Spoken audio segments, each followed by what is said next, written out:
हे hello everyone, good morning. अभी के इस वीडियो में हम देखेंगे कि एक टर्म आप सुनते होंगे, इन सिटू रिएक्शन। इन सिटू रिएक्शन होता क्या है? ये हमेशा हमें देखने को मिलता है और ये एनसीईआरटी में लाइन दिया है, मतलब एक वर्ड दिया है, हमें समझ ही नहीं आता ये क्या होता है इन सिटू रिएक्शन। या तो हम कभी कभी इसको बिना समझे छोड़ देते हैं और कभी कभी ये होता है हमें लगता है कुछ नया चीज़ होगा, कोई रिएजेंट होगा तो हमें उसी को लेके मान चलते हैं। लेकिन ये एक वर्ड अपने आप में एक बहुत बड़ी बात बताता है। इन सिटू रिएक्शन होते क्या है?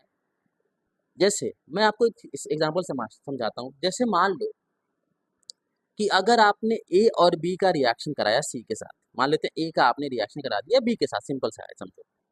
ठीक। और मान लो सी बन गया।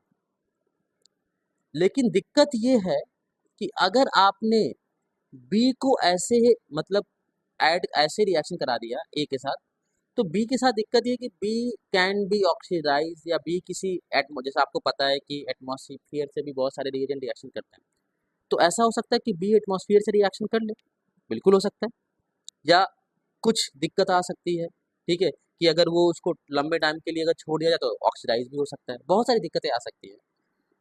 तो हम क्या कर रहे हैं, बी से रिएक्शन तो करा रहे हैं लेकिन बी ना लेके हम ऐसा कंपाउंड लेते हैं जो बी बना रहा है। जैसे मान लेते हैं हमने डी लिया और यहाँ पे ए का रिएक्शन कराने के लिए यहाँ पे डी हमने ऐड कर दिया। क्यों? क्योंकि हमें पता है कि डी क्या बनाने वाला है, बी बनाएगा। ठीक है।